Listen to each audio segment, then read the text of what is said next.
Hello students. तो स्वागत है आपका फिर से एक बार मासारता कोचिंग में। और हमारा जो टॉपिक चल रहा था वो प्रतिशत मतलब परसेंटेज चल रहा है। इससे पहले हमने आपको 25-30 सवाल करा के हमने आपका टॉपिक बिल्कुल क्लियर कर दिया है, लेकिन फिर भी हम इसके और क्वेश्चन हम लोग करने की कोशिश करेंगे। तो चलते हैं आज के हमारे क्वेश्चंस पे। तो देखिए स्टूडेंट्स, आज का हमारा पहला सवाल है। तो उसमें हमसे कह रहा है कि लखनऊ के विद्यालय में 600 में से 534 तथा गोरखपुर के विद्यालय में 500 में से 430 बच्चे पास हुए हैं। तो हमसे कह रहा है कि मतलब कि बताइए कि कहाँ मतलब अधिक बच्चे पास हुए हैं। तो देखिए सबसे पहले आप क्या करना है भाई, सबसे पहले आप निकाल लीजिए यहाँ पे जो ये हमारे पास है, जो हमारे पास है मतलब कि ये लखनऊ का विद्यालय। तो लखनऊ के विद्यालय में सबसे पहले निकालिए जो लखनऊ है वहाँ निकाल लीजिए 534/600 और गुणा कितना 100। तो आप इसको काट लीजिए। देखिए सबसे पहले परसेंटेज निकालने की जरूरत है क्योंकि उसी को हमसे यहाँ पूछ रहा है। ठीक है, आप इसको कर लीजिए। अब यहाँ इसको देखिए कितनी बार जा रहा है, ये 6 अट्ठे 48 जा रहा है और 6 निम्मा 54 जा रहा है। अब देखिए यहाँ पे जो हमारे पास गोरखपुर का है उसका विद्यालय में देख लीजिए 430/500 और गुणा 100। तो ये मैंने आपको पहले बता चुका हूँ मैं पहली वीडियो में कि किस तरीके से हमको इनको सवालों को सॉल्व करना है। फिर भी आप नए हो तो कोई दिक्कत नहीं है, हमारे चैनल को सब्सक्राइब कर सकते हैं और बाकी की वीडियोस जो हैं वीडियोस उन्हें जाकर देख सकते हैं। और ऐप क्लास पे फ्री नवोदय क्लास आप ज्वाइन कर सकते हैं। जो नवोदय विद्यालय कंपटीशन है उसकी तैयारी कराई जा रही है फ्री में, और उसमें आप टेस्ट सीरीज वगैरह भी ज्वाइन कर सकते हैं।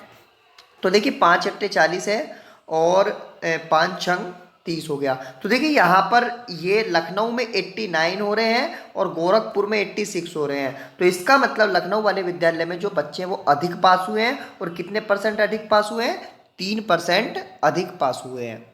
अगला क्वेश्चन देखते हैं। देखिए अगला क्वेश्चन हमारे पास, एक कक्षा में 80 छात्र थे, 10% प्रथम श्रेणी में और 60% द्वितीय श्रेणी में तथा 25% तृतीय मतलब तृतीय श्रेणी में पास हुए हैं। तो बताइए कितने बच्चे फेल हुए हैं। तो देखिए सबसे पहले आप ये देख लीजिए कि पास टोटल बच्चे कितने हुए हैं। देखिए पास एक तो 10% वाले हुए हैं, मतलब जो 10% वो प्रथम श्रेणी में, एक 60 और एक 25। ठीक है ना, टोटल ये कितने हमारे बैठे, ये बैठे 95, मतलब 95% बच्चे पास हुए हैं। इसका मतलब अब मैंने कल आपको बताया था भाई हमारा टोटल 100% होता है, तो इसका मतलब फेल कितने हुए हैं। आप 100 में से 95 को माइनस कर लीजिए, 5%।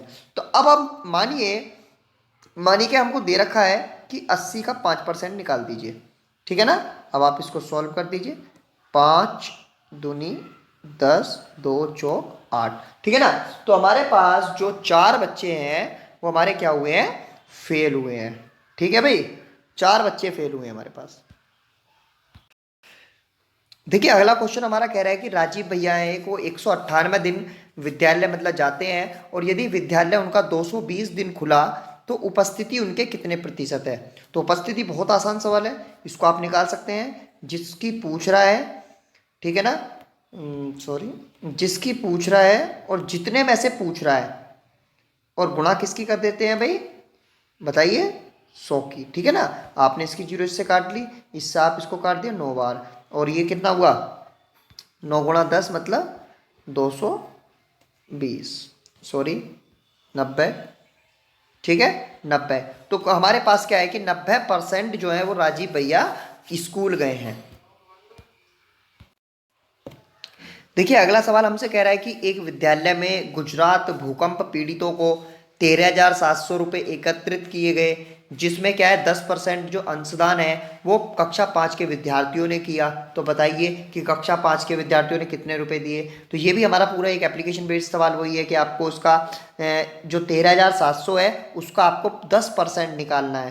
तो 13,700 है, आप इसका क्या करिए 10% निकाल दीजिए। ठीक है ना, तो इसकी 0 से एक 0 कट गई, तो उसने 13 मतलब 1,370 रुपये जो है वो आपके 5वीं क्लास ने दिए। ठीक है,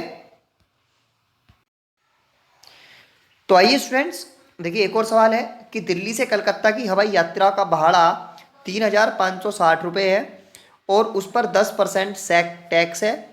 तो सुधांशु ने वापस आने जाने में कितना मतलब खर्च किया, ये क्वेश्चन हमको मतलब कि बताना है। तो सबसे पहले आप एक काम करिए, 3560 का आप 10% निकाल लीजिए, क्योंकि इसकी हमें ज़रूरत पड़ेगी। इसको हमने निकाल लिया कि 356 रुपये, ठीक है ना। तो अब देखिए 356 रुपये उसने टैक्स एक साइड से दिया है।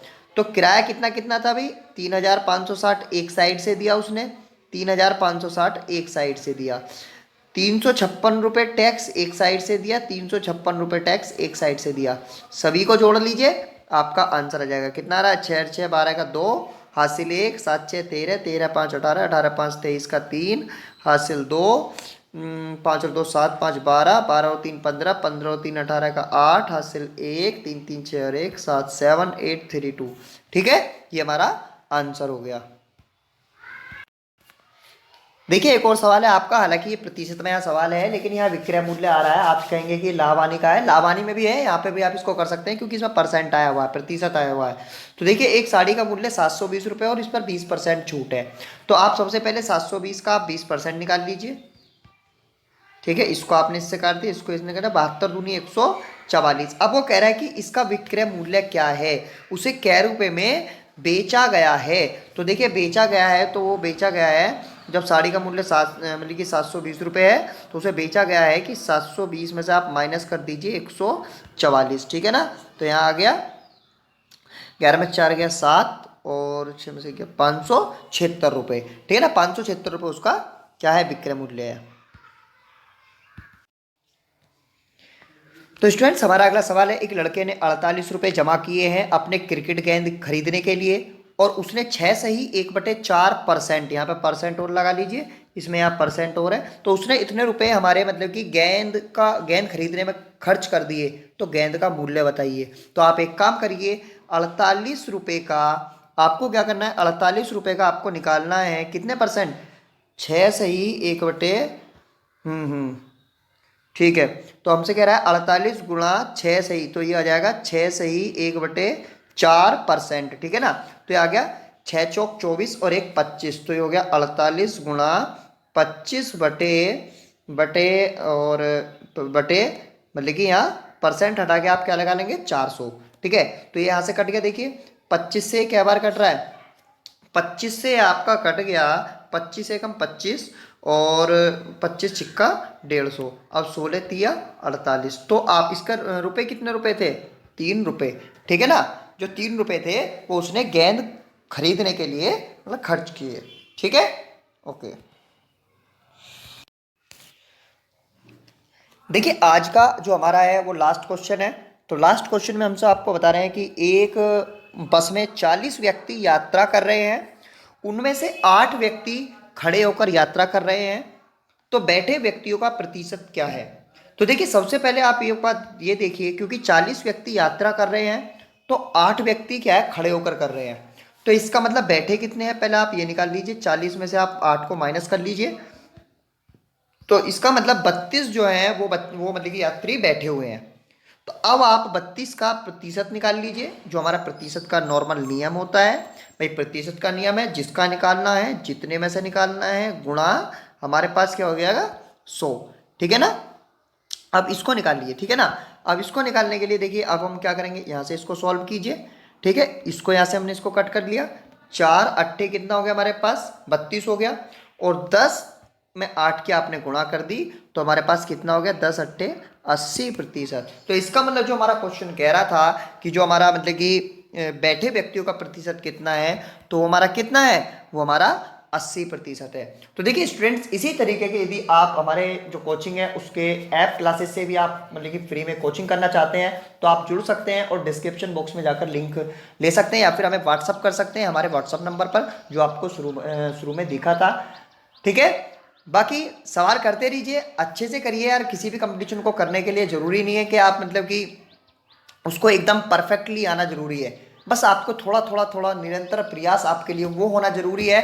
आप श्योर किसी भी कंपटीशन एग्जाम में आप पास कर जाएंगे, ठीक है ना। ये हमारा वादा है, ये मां शारदा कोचिंग का वादा है। तो दीजिए सौमित कुमार को इजाज़त, फिर मिलेंगे नेक्स्ट वीडियो में, तब तक के लिए good bye, thank you very much.